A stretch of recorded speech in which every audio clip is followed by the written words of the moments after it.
Hello, I have another great book for you. This one's called Invisible Scribble, written in and illustrated by Dan Alber. This one's very colorful.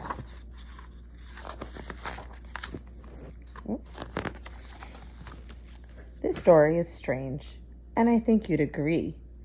It's about a scribble you just cannot see.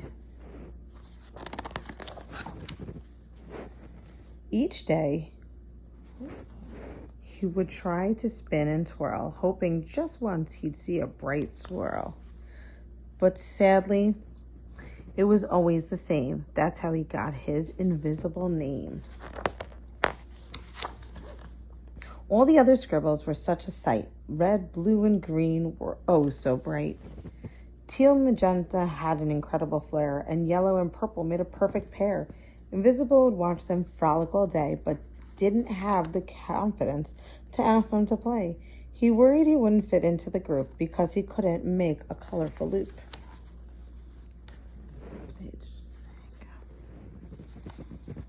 Lonely and confused, he stared at the display and said to himself, "Why can't I look that way? Why can't anyone see me instead of nothing at all? I wish I was good enough to be put on that wall." Red could hear that Invisible was so sad and said, "Maybe we could help. We have color to add.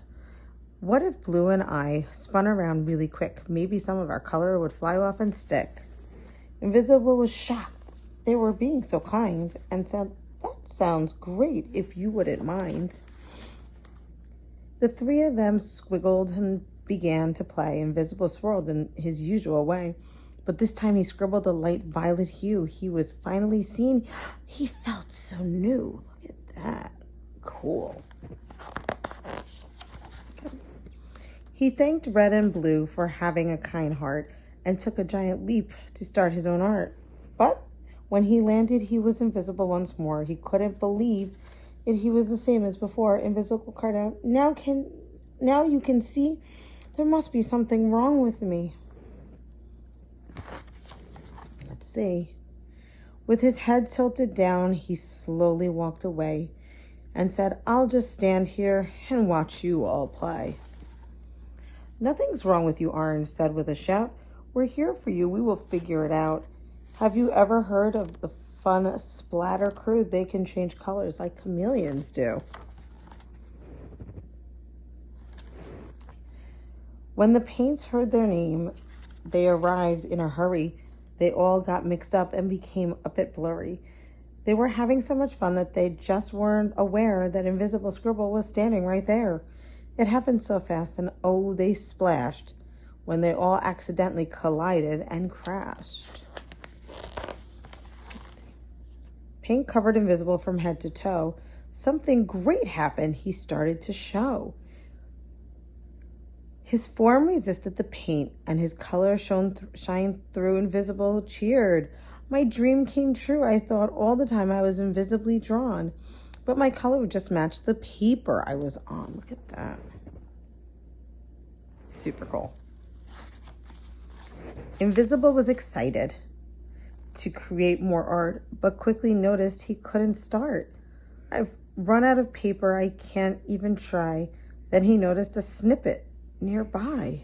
A snippet. Find out what that is. Snippet was kind and knew just what to do and said, "I have some paper in a colorful hue. I bet you could make a beautiful scene with some navy blue and forest green." Ooh, my favorite, actually. Snippet grabbed the paper and Invisible tried it out. For Invisible to try out.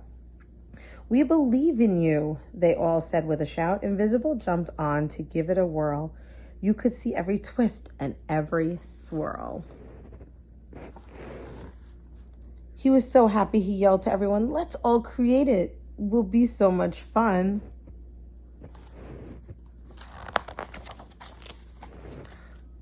Splatters filled the space above and below, and the snippets made structures all in a row.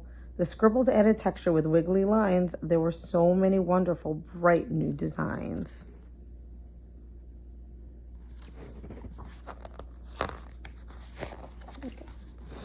"I can't believe it," Invisible proclaimed. I'm on the wall and finally framed. Your kindness grew my self-esteem and gave me the courage to fulfill my dream. Thank you all for believing in me. I once felt hidden, but now I can see that each of you helped fill my heart and made me see that I was always art.